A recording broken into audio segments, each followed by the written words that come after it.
expensive to get into. Hex, like all good digital TCGs, has a completely free to play option. You can just create an account for free, install it through Steam or from their website, and then you can just grind into cards if you like. But Hex also has a full buy, sell, trade secondary market, unlike a lot of the digital TCGs, or CCGs specifically, that exist today.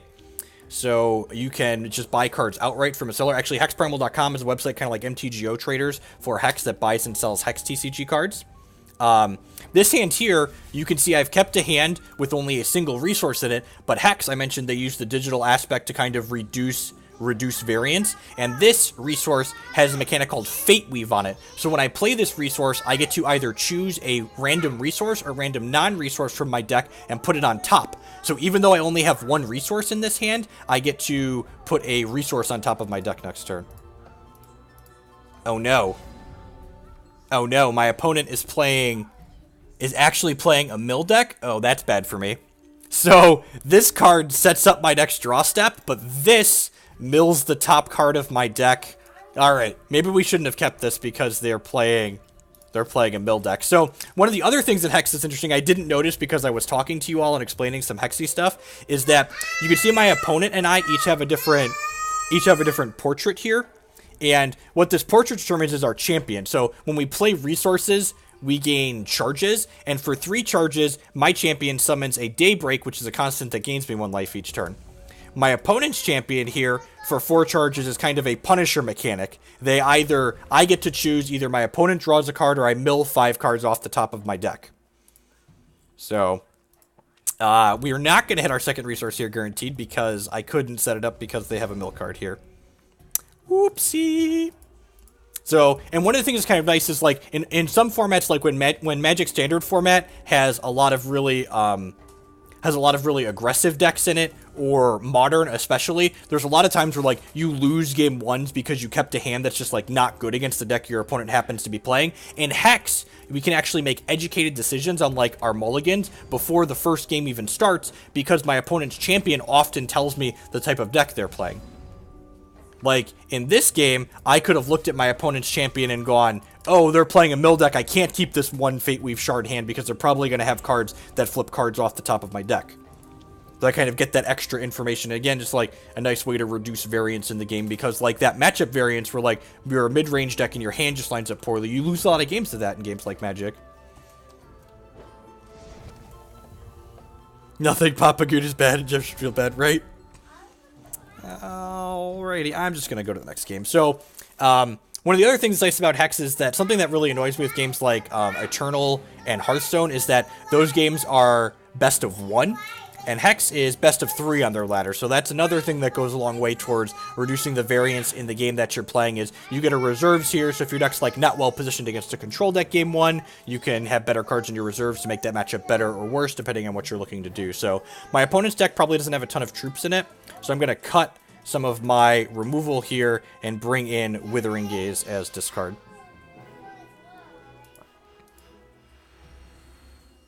And you can see my deck list there on the left side of the screen actually updates as cards go in and out of my deck. So we're going to keep a hand with more resources in it this game, ideally. Perfect.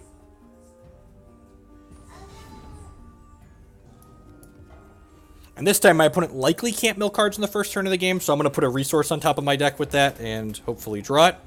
So my champion is kind of an enabler for a cool card in this deck. So my champion creates a card called Daybreak, and I have this card called Nightfall, which makes my opponent lose life. And then this Twilight Archon is a 5/5 with Life Drain and Flight that says I can play it for free if I have a Daybreak and a Nightfall. So turn 3, I'm going to activate my champion power, get a Daybreak.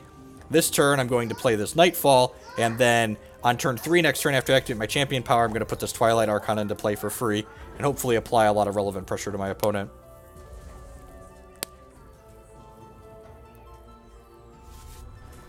The deck building restrictions in Hex are basically identical to Magic. There's 60 card constructed decks and 40 card limited decks, and 4 of cards is the max you can have in your deck. 4 of a single card. I probably should board it out the From the Ashes, actually. So, this is actually an interesting mechanic. So, this card here, when it enters play, it puts 2 Spider Eggs in my deck, and then when I draw the Spider Egg, my opponent gets a 1/1 unblockable Spiderling. Go ahead and grab a second Blood Threshold here. I'm going to Withering Gaze to check my opponent's hand. And they have a Herofall here, which is a pretty powerful removal spell, so I'm going to go ahead and take that out of their hand. Activate this, get a Daybreak, and then play this Twilight Archon for free. Huh. Do I want to just get rid of this Exarch of the Egg? Now they have a Librarian and stuff in their hand.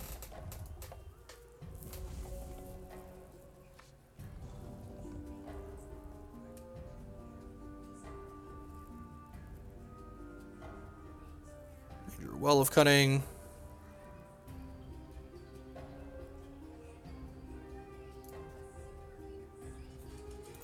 So, Librarian. So I'm glad we saved our removal here because we'll be able to... I'm surprised they didn't attack with these. This is unblockable. They're probably just supposed to attack me there. My opponent takes 1 and I gain 1. Get to Withering Gaze them again. Probably take the Arcane Focus out of their hand so they can't look for an answer to this Twilight Archon. I guess Playtime's kind of an answer, but they're probably not milling me out this game. So I'm going to go ahead and take the Arcane Focus out of their hand. Like the Spider Egg thing. Yeah, they use there's a lot of digital, or that's not the one. I don't want to take the Librarian away. There's a lot of digital design space in this game. Another mechanic that the game does that you can't do in paper very easily is called Prophecy. There are cards that come into play that modify the text of cards still in your deck.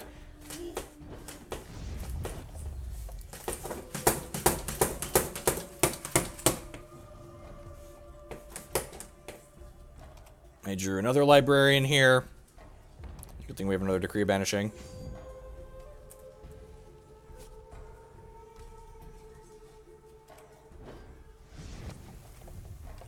It's just like a lot of people are used to digital TCGs like Hearthstone, where people a lot of times Magic players, I hear them talk down about Hearthstone because a lot of the digital mechanics that Hearthstone implements add or increase the variance that a TCG has. And TCGs already have a lot of inherent variance, right? So increasing it more using the digital space is not good.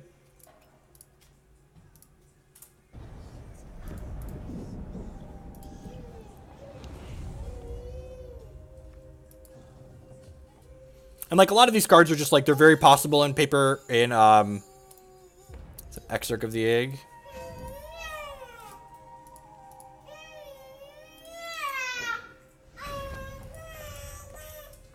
Yeah, technically as written, Fate Weave is not possible in paper because it doesn't shuffle. You're going to attack with this Twilight Archon, put them to 2, and then we'll Blood's Favor to draw a couple cards. Runebind, rude. So, actually, this will be okay here. So, Runebind turns my card into a rune, so it stays off to the side here until I draw a resource. So, this lets us draw 2 cards and lose 2 life. So, hopefully, we'll draw a resource here and recast this guy, which we did. Sweet. So, put my 5/5 back into play here. Play this out. I think I'm going to go ahead and play this Vesper. So, Vesper is a 1/1 that whenever a constant, which are basically enchantments, enter play under our control, it gets +1/+1 permanently.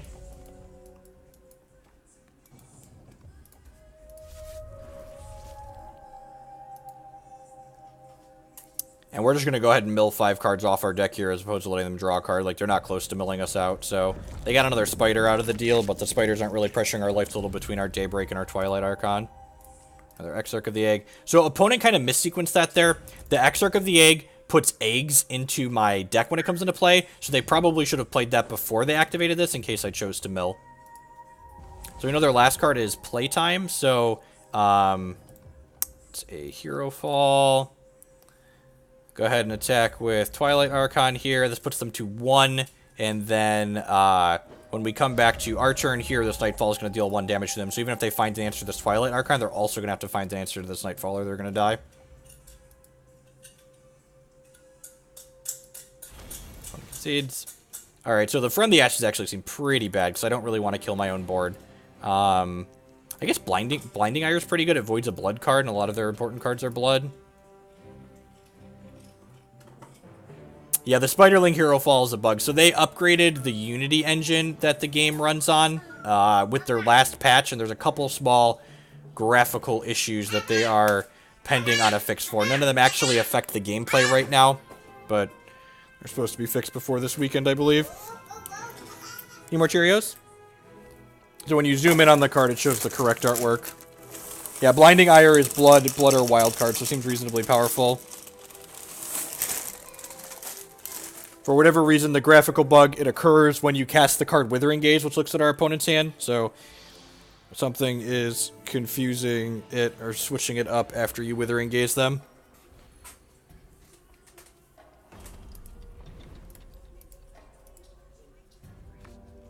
Yeah, right? And like like honestly, like people think I have like unrealistic expectations of you know, Magic Online and like games like this, and like games like Magic and Hex and even Hearthstone, like they're really complicated to write in terms of like what the software is. All I want in terms of the company that's doing them is like, I just want you to like not lie to me for one, and I want you to just be like consistent about actually making an effort to fix things. Like, yes, there's this graphical issue and I understand it's there and it's annoying, but one, it doesn't impact my gameplay, and two, they're likely going to fix it before it rots there for months on end. Yeah, right? The hot fixes that don't require downtime and just a restart, like, it's great. Like, that's all I want.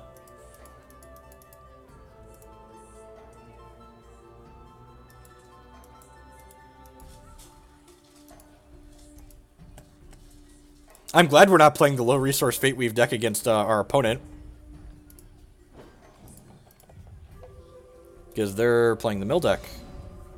But we did stack a resource on top here, so let's go ahead. I'm going to play the Well of... Nah, I'm going to play the Diamond because I actually need double blood. And then we'll get to go ahead and sequence Vesper into Nightfall here. And my Vesper is going to turn into a 2-2 when Nightfall enters play, because that's a constant. And if you are one of the people that hung out for my Magic stream and you want to get more involved and learn some of the things that are going to, the small subtlety difference in the resource system in Hex versus Magic, definitely check out that link there. I kind of talk about the differences. Play a Guidance here, so this lets me Fate Weave and then immediately draw a card. It's probably one of the best cantrips outside of Brainstorm I've ever played in a TCG. It's just super great. That's pretty good, so let's do this again. My opponent might have Herofall up here. Hopefully draw Withering Gaze. It's another Nightfall. Alright, so let's play this for a Blood. We're actually going to put a lot of pressure on my opponent here. So I'm going to play this Nightfall, which is going to make this a 3-3. And I'm going to play this Daybreak, which is going to make my guy a 4-4. And I'm going to attack for 4. And then they're taking 2 damage a turn from these Nightfalls. So I think if they don't kill this here, I might actually just pass the turn. So I feel like my opponent likely has a piece of removal here. So I'm just going to pass so they can't just like spend their resources killing my Twilight Archon. And they might not have it here, but like I feel like they probably do. Champ Power. I would rather bury 5 cards than give them a card draw. They have an Exarch of the Egg. That's fine. I have a Decree of Banishing. And like now, if they do have Herofall, they don't have resources up for it because Herofall costs 3. So in Hex, you can play cards on your opponent's turns. Ooh, and now I get to check. So Withering Gaze, what you got?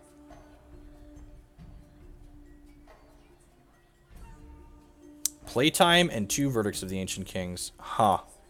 That's annoying. Well, I guess we're taking Playtime because this can take one of my cards potentially. See if they verdict this. They're probably going to verdict this, right? Like, otherwise it takes this and I just apply infinite pressure to them.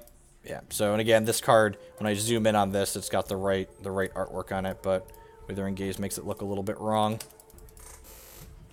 For the time being. So, don't attack here. They have another Verdict of the Ancient Kings for this Herofall next turn. But, like, they're taking 2 a turn. If they don't draw an answer to this, this is applying 5 damage in the air. So, we're going to put a pretty quick clock on our opponent here. So they have Verdict on 1 card we don't know right now.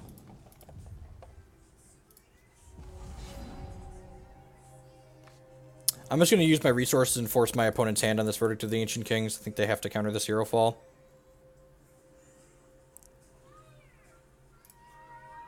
Verdict, interrupt my thing, put a non-resource on top of my deck here, so if they don't mill me, we'll get to guaranteed draw a not-resource, which feels good.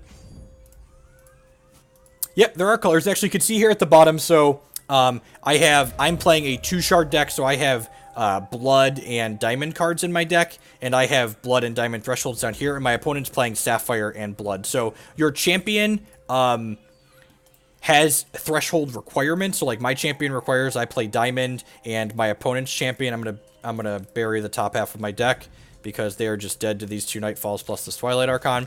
And my opponent's champion requires Sapphire, but this isn't the only threshold your deck can have. Your deck can have anything, any colors in it that you feel like you can support. So if my opponent doesn't have a Runebind here, they're gonna die to this attack. So I'm gonna attack for 5 here. If they have a Runebind here, they can actually buy a few number of turns. Wow, they have the Runebind, don't they? Transmogrifate. Okay, so this turns my card into a random artifact, constant, or troop with -1 cost. But here we're going to have random 5-drop. That's a 3/3.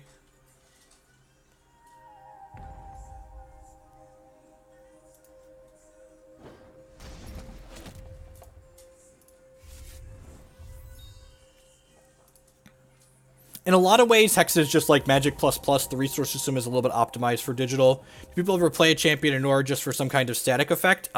Not usually. The champion does determine your starting life total, so like sometimes you'll play a champion with a worse effect than a different one because you want the higher starting life total that champion has to offer, which kind of gives you some interesting deck building space. So like my champion is Papa Goot, and we're playing it because it enables the Constants Matter theme inside of my deck. How's it going, Speed?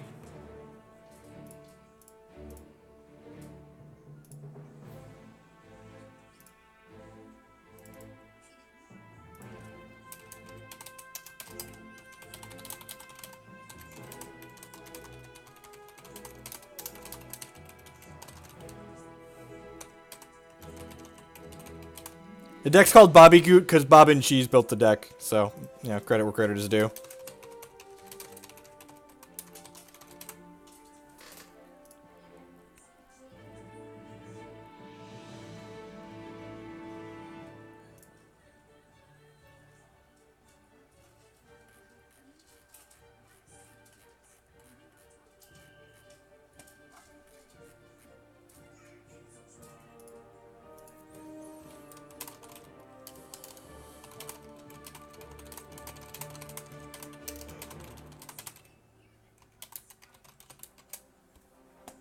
Has Goot escaped from Evo? That's potentially terrifying. I mean, he does enable turn 3 Twilight Archons, right? Like, I don't want to put Daybreaks in my deck, so, like, getting them for my champion is fantastic.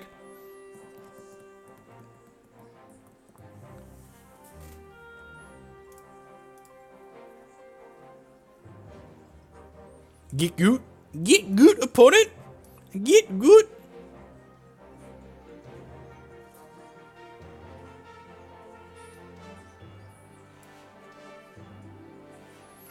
It did happen to be a draft. That's gross. That's really gross. We did win, Bob. We beat the mill deck. We hath bested the mill deck in a match of 3.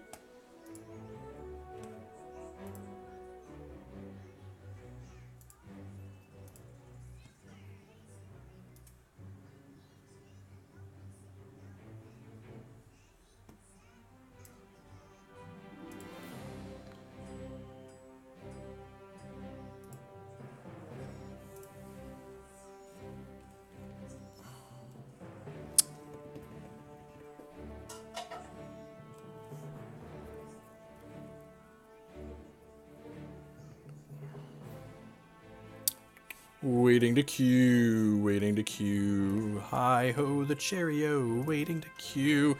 I can say thank you to everyone that's hanging out here today while we battle some Hex TCG.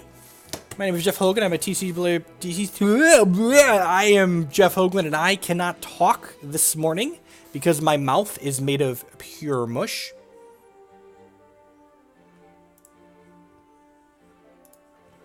My mouth is made of pure mush. Ugh. Thanks for watching. I know there's a lot of different things you could be doing, different people you could be watching. So, the Hex 5K CCS is this weekend, and so every other month, Hex has a $5,000 cash tournament that you qualify for by playing on their competitive ladder that is free to play on the constructed side.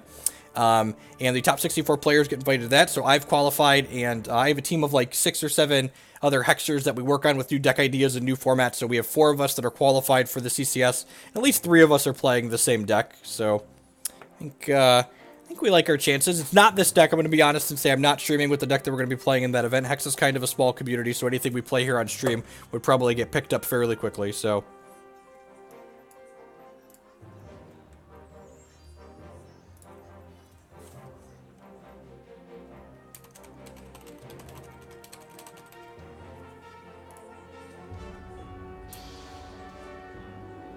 No, it pays actual $5,000 in cash to the top 8.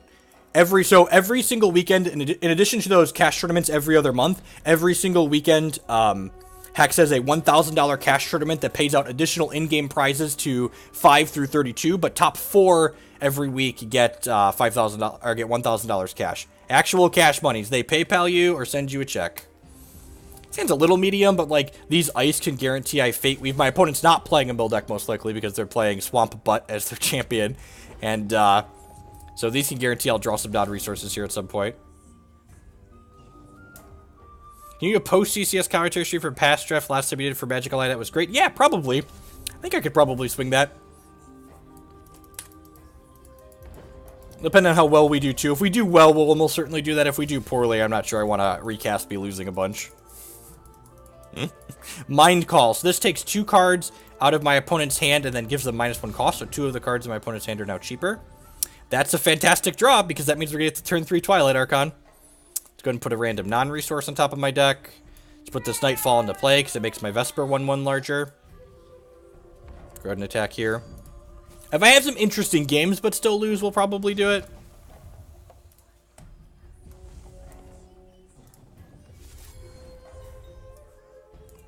I think you mean it's exactly how we drew it up, Ace.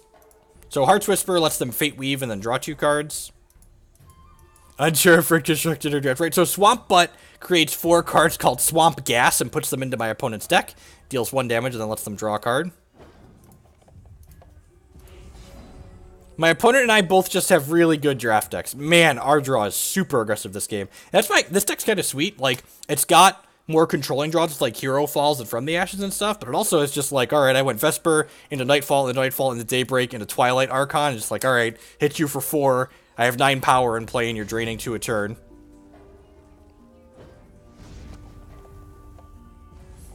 So one thing that will be, I guess I could pause the video back and forth when I replay it. Yeah, I guess that's true. I was gonna say I won't be able to like control the timing because Hex doesn't have a replay function built in just yet, but I could pause and unpause the video.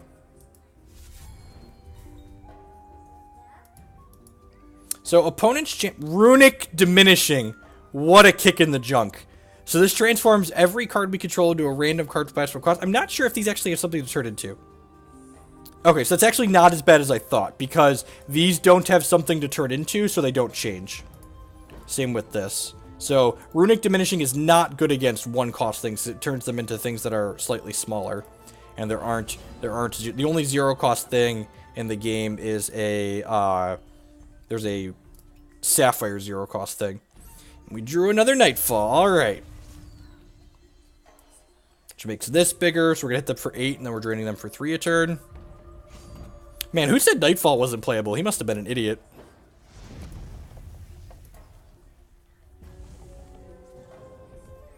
Runic Diminishing cast again, which turns us into a 4-drop. That's actually better than the 5 that we had. Opponent's pretty dead no matter how they slice that there. So not 100% sure what they're doing because they didn't have Ruby that game. But I feel like From the Ashes probably isn't very good. And Withering Gaze probably is. I'm not sure about Herofall. Go ahead and submit for now. Just bring in Gazes over From the Ashes, I think.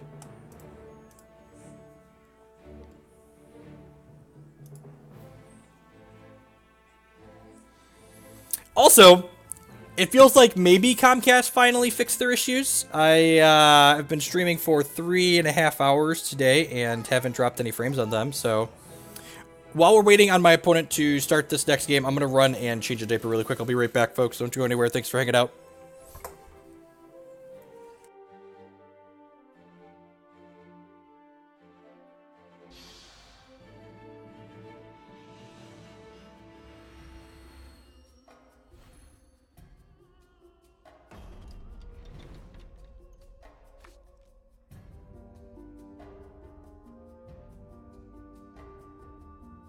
Alright, I was wrong. I didn't need to change a diaper. And man, we've got Vesper, Nightfall, Champ Power, Twilight Archon.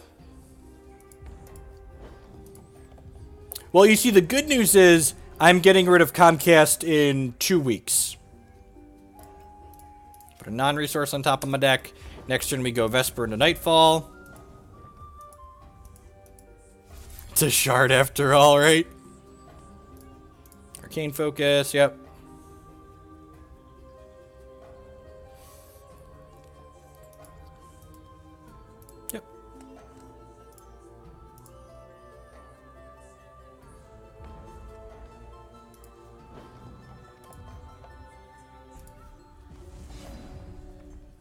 Ooh. First game we've drawn that one. So we put all these constants out, and this card deals a damage to my opponent for every constant we have in play every turn, and that has life drain, so we gain life from it.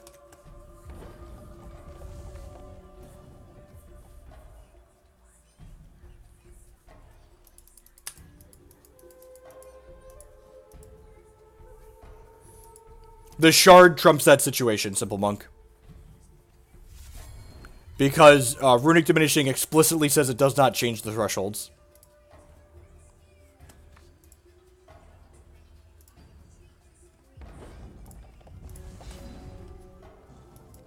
I probably should have done this first. It doesn't really matter. Get a random non-resource on top of my deck. So I already have the 4th for this Twilight Eclipse. Ooh. Ooh, Vesper. Ooh, Daybreak. Ooh, Twilight Archon. Deck for 3.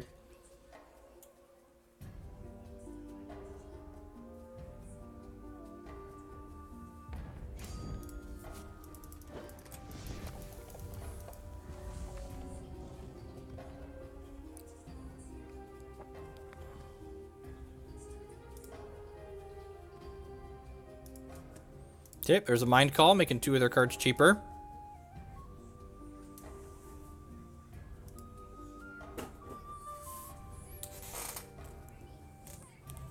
You want something different?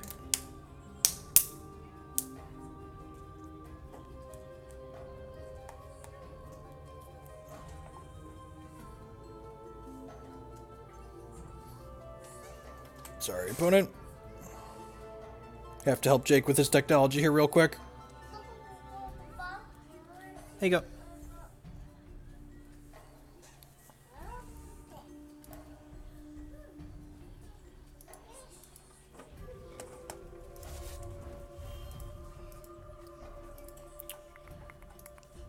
Put some Swamp Gas in their deck there. I'll go ahead and attack them for 10 here. Just good, even, clean 10 ball. We want to attack first because the opponent likely has Verdict of the Ancient Kings in their deck post-board against us. So I'd like to encourage them to transmog or something here pre-combat. I'm just going to jam this anyways. If it gets countered, it gets countered. I guess I technically missed 2 points of damage there by doing it that way, but I think it's right to miss those points of damage. So, like, if they have removal, get them to play removal so that way they don't have resources to counter this.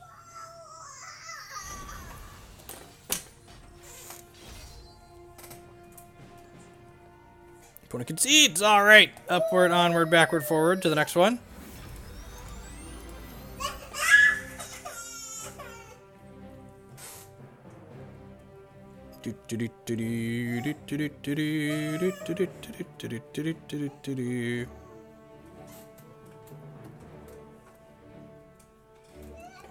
Does Gas Ball do? So the Swamp Gas does 1 damage to something, and then it lets them draw a card, and it costs 0 resources. Atlas Undeath playing Balthazar Puck as the champion. So their champion for 5 charges. If the top card of their deck is a resource, it plays it, so it ramps them. Otherwise, they get to draw the card and gain 2 life. So basically always gets them ahead. It's like draw a card with some upside no matter what it is.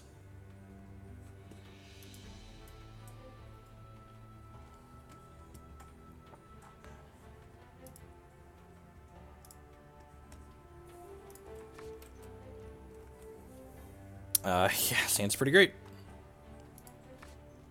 Opponent mulligans, sign me up. So I think Puck is usually a ramp champion. The format's still developing. Hex just had a new set release last week. Their first major tournament of the format is this weekend. So we don't quite know what all the best decks are, but so far the Balthazar decks I've played against have been ramp decks.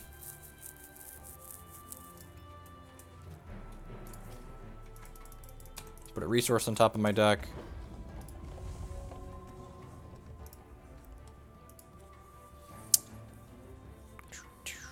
Yep, that's a Might Singer. The old shardless resource into Might Singer.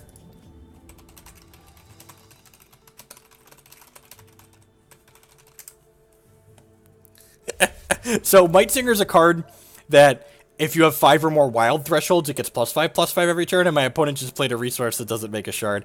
I think I'm still Decree of Banishing this because, but like, it's definitely funny. There might be arguments just like guidancing there for guidancing there for a non-shard so I could try and hit a Nightfall to, like, do these decks turn, but... Alright, I need to kill that, too. So let's guidance for a non-resource here, I think. Twilight Eclipse is pretty good, so this will get us our second blood. And so this card here, every turn it creates a random cheese and puts it into my opponent's hand. So, and the cheese do things like either gain them life, or there's a cheese Goliath that attacks for a bunch, or there's a cheese that returns a card from a crypt to their hand.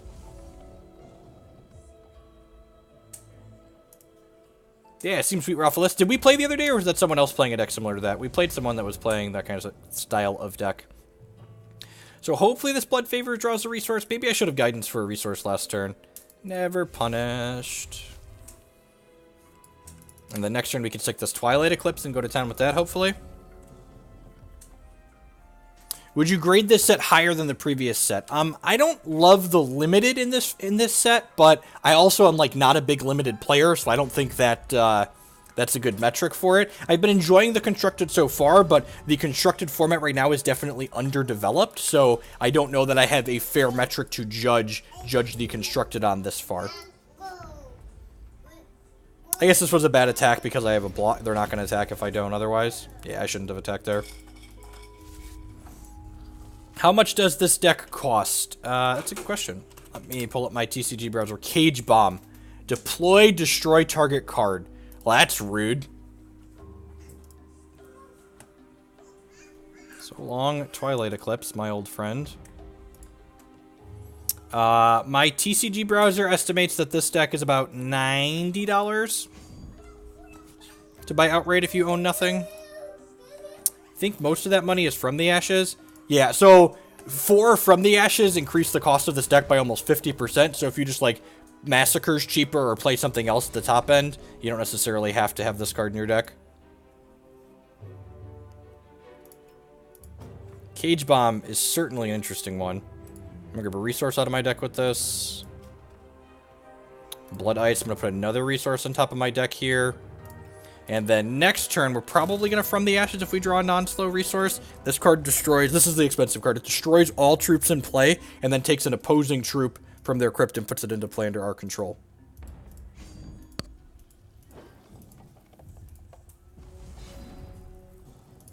That's a slow resource. That's fine. So I'm going to go ahead and do this and put a non-resource on top of my deck. I'll put this Twilight Eclipse into play. I'll put this Daybreak into play. I'm going to go ahead and attack them for 4 because they're probably not blocking. Yep. So they just recast this, which means they drew a resource for the turn, so they're going up to 8. I get to play that. We kind of wouldn't mind if they played a bomb here, because then we get to From the Ashes it.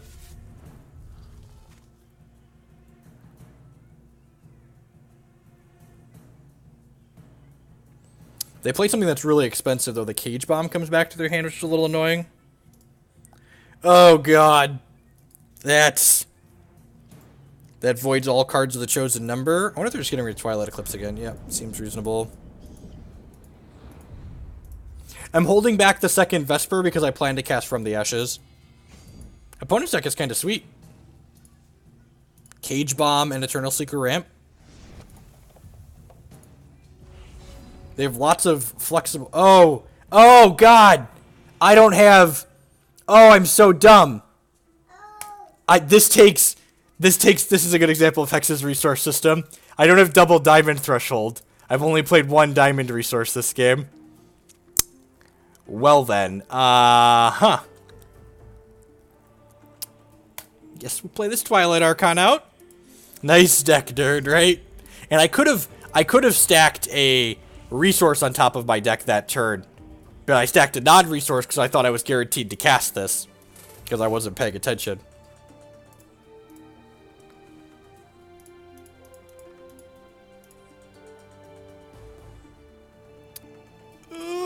God. Alright, I get it. So this card when it comes into play is going to draw them cards and gain them life equal to this thing's power and toughness, so we're just going to pack it in.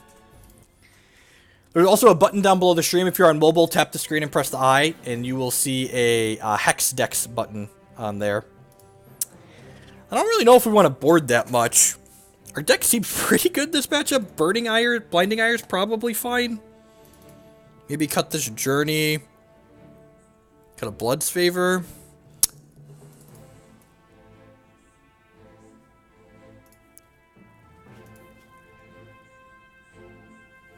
And, like, there isn't a guarantee we hit a diamond if we Fate Weaved a resource to the top, but we should have Fate Weaved a resource to the top to try.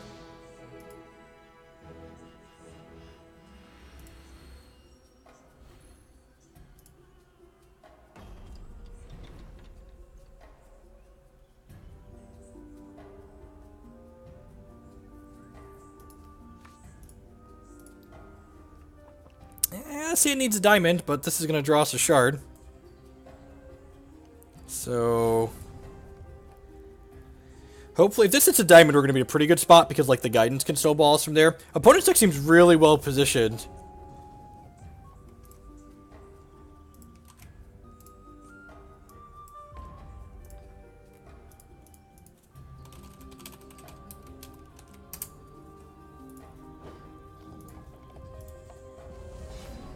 All right. Well, I mean, we can cast this card at least. Yeah, you have any questions, feel free to ask.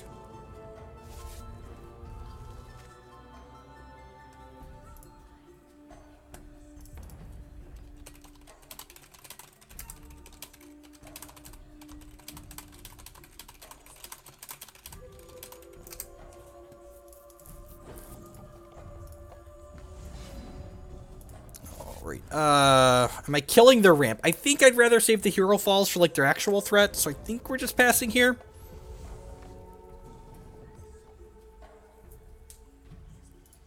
Runic Growth, yep. The double ramp spell is really good. So this gives them a resource, and then it has the runic mechanic, which means it turns into this rune, so when my opponent draws their next resource, they're going to get to replay this for free.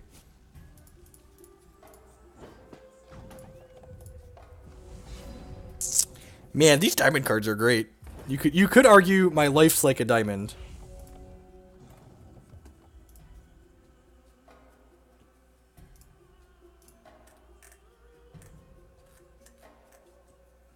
Alright, that's definitely a card we want to Herofall. There's probably Gargulus in their deck, which is a little scary. But I think I need to just pull the trigger on Herofall. Ooh. Target troop gets that. Huh. I think I'm supposed to kill the Might Singer, but that's pretty terrifying. It's a 5/5 that whenever they gain a wild threshold, they give something +3/+3 till end of turn.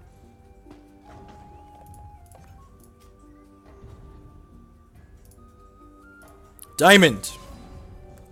I mean, that's kind of a diamond, right? It requires a diamond threshold. Ooh.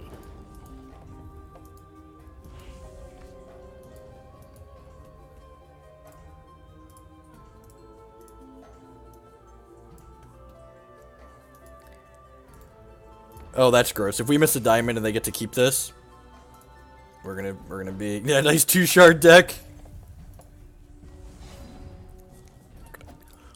Go quietly pack it in here. All right, let's play one more with Papa Goot here, and then I think we're gonna play some candles like we were playing yesterday.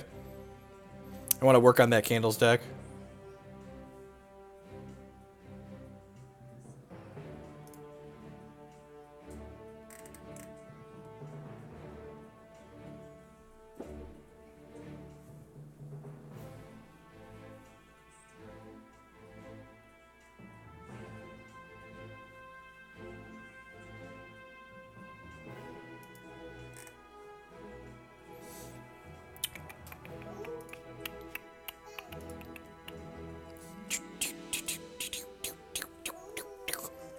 How's everyone doing today? Anyone else watching that's playing in the CCS this weekend?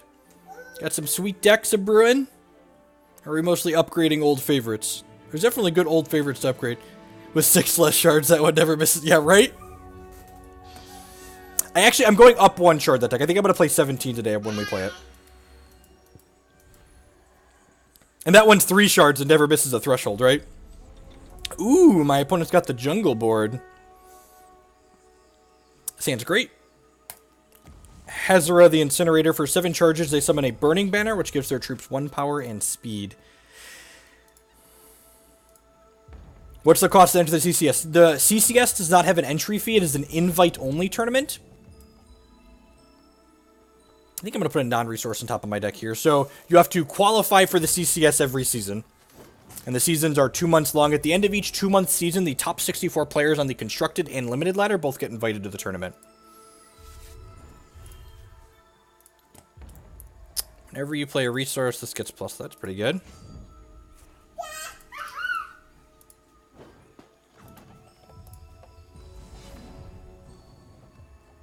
I'm just going to play the Vesper here. And I'm going to keep stacking... No, I need a resource on top of my deck now at this point, right? Because I want... if we hit a Blood Shard, we can Herofall this MC next turn. Maybe I should have even just Guidance this turn for a resource to try and hit Blood for the Herofall. So this card gets bigger whenever they play a resource. And every time they ready with this, so that's untapping for you Magic players, they get to draw a card out of their deck.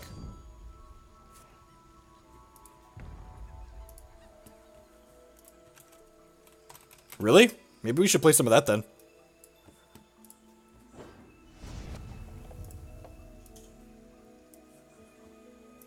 85 matches. Okay. In.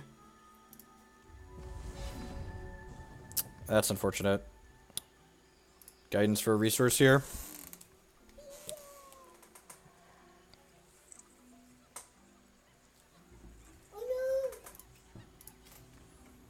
Alright, found Blood Ice. That's decent. So do this. Put a non-resource on top of my deck at this point.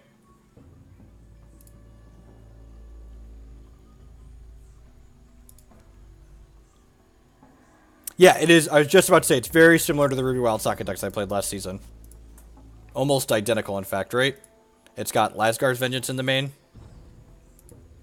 Is a difference. It's not playing nearly as many Aspect of the Squirrel, which is probably fine. Aspect of the Squirrel got worse for sure. For those wondering, and this is kind of sweet, there's the deck, and you can see what decks they've played against. So not only do you get to see their deck list, but you get to see the other deck lists that they've played against as well.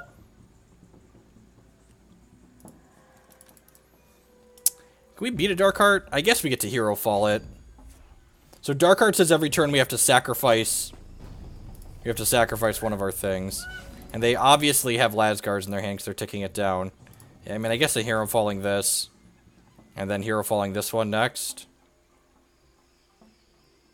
Think they will restrict... I don't think they need to restrict the Fate Weave mechanic. The Fate Weave mechanic is great. It's everything you want in a TCG. Things that reduce variance in a nice way and add decisions to the game. Fate Weave is fantastic. Yeah, it looks like we're dead here. Maybe we might... And again, we talked about this on the Magic stream earlier today. Like, you see a sweet deck, and you could see... Just immediately go see what the opponent's doing. Like, why are they playing, and what are they playing in their deck? A Massacre in this matchup? Probably not.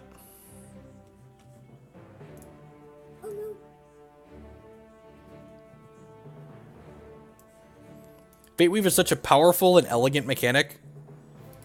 The people that are talking about it needing to be restricted are... I'm just going to be straight up and say they're idiots. You don't need to get rid of things that reduce variance in the game just because, like, it lets better players win more often.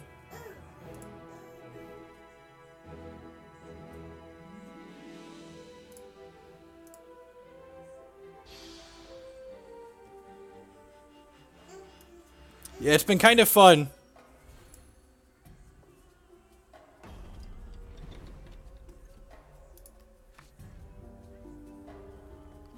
Easy mulligan here. And does not have an ice in it. I guess that's fine. Actually, it's really good, right? We've got Nightfall into... If we hit a third resource on time, we can play this Daybreak out. And then, Champ Power. So, this Well of Retribution, we didn't play it on 1. Because this is a dual resource, so we can make either of our thresholds. But, we have to have a threshold to start. So, if I play this on 1 before I have any thresholds in play, it's not going to do anything.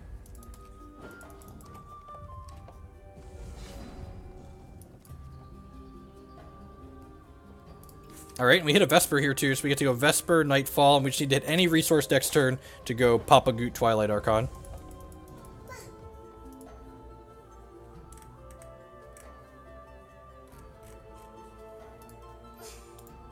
So this is a customizable card. A lot of my opponent's cards are customizable. So these sockets they change during deck building. So this deals double damage and has Swift Strike.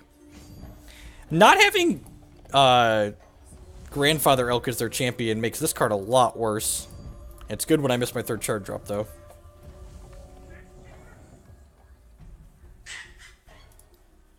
Yep. Yep.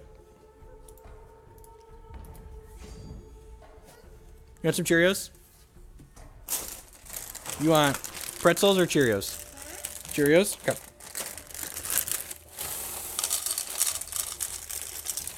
Dad's gonna play a couple more matches, and then we'll go upstairs and get some real lunch, okay? Bye.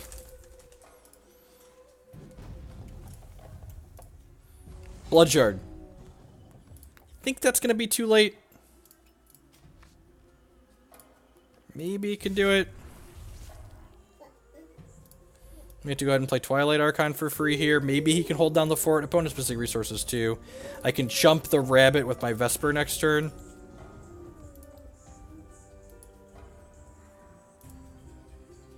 The fact that I got to play out another rabbit here kind of sucks. Because I would have gotten to Herofall that went out of their hand if I'd have hit those resources on time.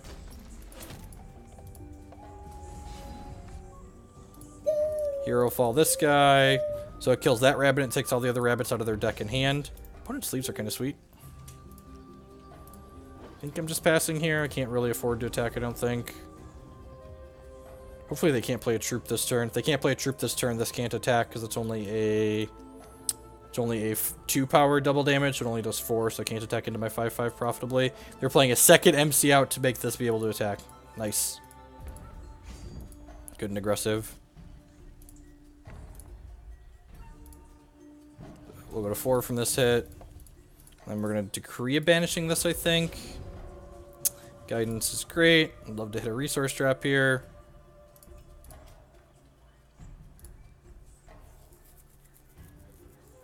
Yeah, should have boarded in Massacre. It's kind of close. Decree of Banishing this nerd. I think I'm just going to go ahead and attack for 5 here. I want to pressure my opponent. This gains me life. So I'm attacking for 5 and I'm taking 5 on the backswing, but I have this Herofall here that can answer one of these guys. Probably this one before it readies and starts drawing them cards. Oh, this gets bigger when they draw resources, right?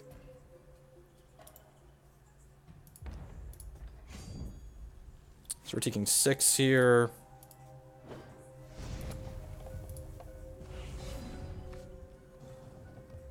So punished for having used the Decree of Banishing last turn because I drew a 2-drop, so I can't go Exarch plus Herofall this turn. Ooh, got another MC out of their hand. I think we're just racing here.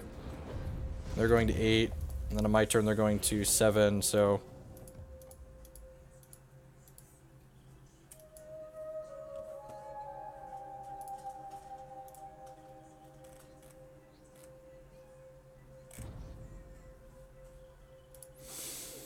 That's kind of scary. So that's a 6/5. Yep. Oh, geez. Is their last card Lasgars? It might be.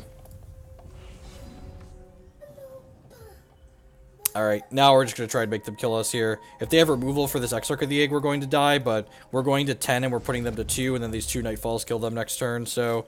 Kill me!